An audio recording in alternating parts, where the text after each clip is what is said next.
네, 11.6 이후 최태민 씨에 대해서 이뤄진 합동수사본부의 책임자이자 최 씨를 강원도로 추방 조치한 허화평 전 의원 연결합니다. 안녕하십니까? 네. 안녕하십니까? 지금 어디십니까? 예, 들립니다. 네, 저 멀리서 전화 연결에 응해주셔서 감사합니다. 원래 스튜디오에 모셨어야 되는데 몇 가지 저희가 과거에 궁금한 것이 있어서 이렇게 전화 연결하게 됐습니다. 감사합니다. 네, 알겠습니다. 네. 네. 자, 저희가 지금 최태민 그리고 최순실 부녀의 공통점, 부전 여전에 대해서 이야기하고 있습니다. 자, 실제 최태민의 그 속사정, 모든 비리를 속속들이 알고 또 증언해 주실 수 있는 유일한 분이신데요. 어떻습니까? 최태민 봤을 때 최순실과 비슷합니까? 결과적으로 보면 네. 그렇다고 볼 수 있겠는데요. 예. 처음은 그러지 않았을 겁니다.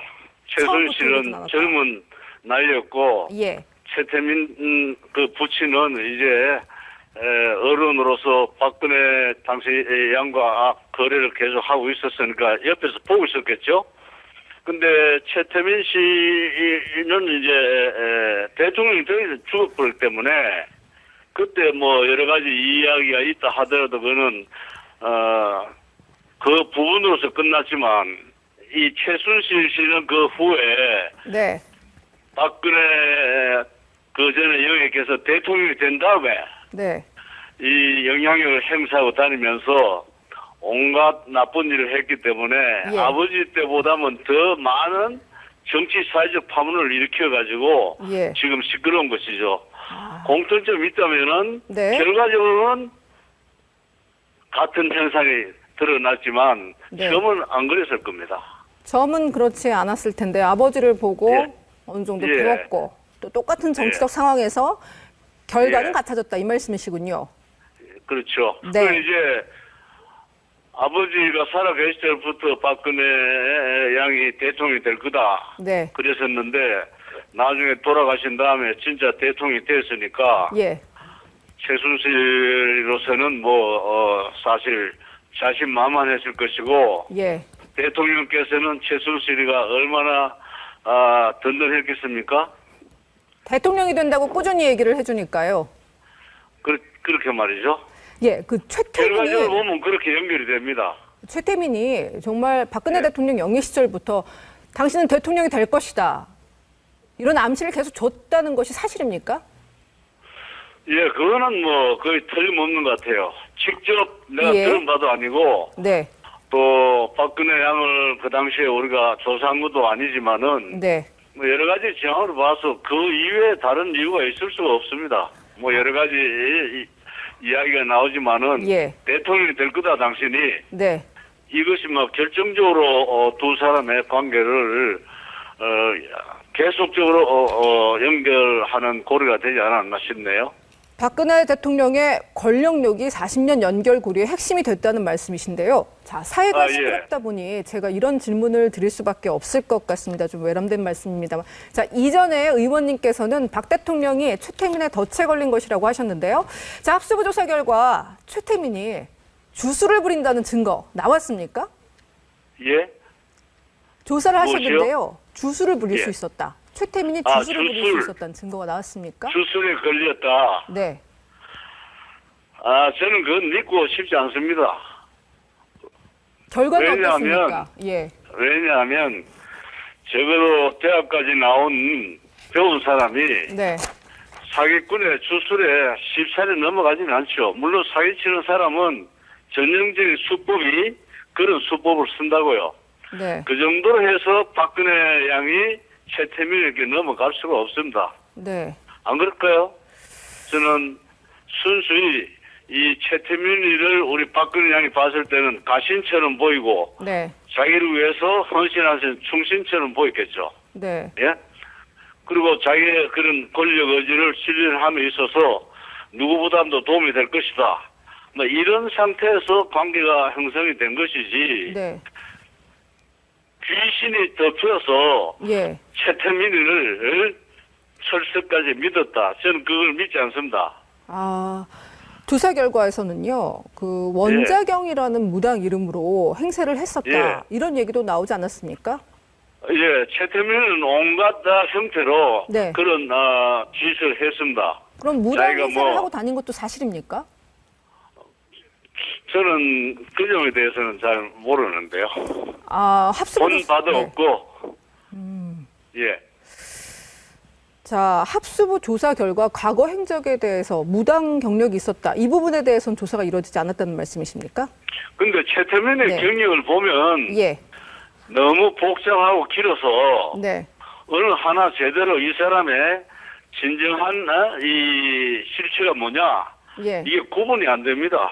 뭐 성당에 가서 영세도 받았고 목사도 되고 네. 뭐 또 절에도 가고 예. 점도 보고 완전히 이 헷갈리게 돼 있어요. 네. 따라서 이 사람이 주술사다 이렇게 못 받기는 조금 애매한 부분이 있죠. 네. 한 부분이에요.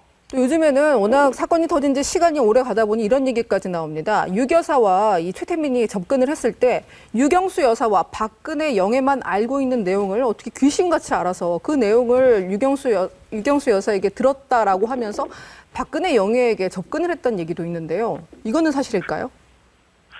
그 논리적으로 우리가 생각을 해보자고요. 네. 최태민은 죽었고, 예. 본일 없습니다. 네. 이 최태민이가 박근혜 영애에게 접근한 것이 처음 만난 게 75년이에요. 예. 그전에는 최태민이가 박근혜 그 당시 영애를 만난 사실이 없습니다. 딸도 만나지 못했는데 하물며 어머니를 만날 수 있었을까요? 전혀 박근혜 만나지 씨를 못했다. 네. 못 만날 수가 없죠. 그런 사기꾼을 네. 유경수 여사께서 네. 불러가지고 만나야 될 이유가 있다고 저는 생각되지 않습니다. 그러니까 사기꾼은 유경수 여사가 돌아가신 뒤에 접근을 했다. 그때 혁명 그렇죠. 편지 등을. 네. 그렇게 보시는 것이 논리적으로 맞습니다. 네. 그리고 예. 군부에서는요. 예. 박근혜 대통령과 최태민 씨의 관계에 대해서는 전혀 조사하지 않았다. 관심도 없었다라는 말씀을 하셨는데요. 사실 예. 이 최태민 씨의 경력과 이런 내용을 다 포함하여 조사가 이루어지지 않았다는 말씀이신 건데 사실 관심이 없었던 게 아니라 이 사실을 감당할 자신이 없었던 거 아닐까요?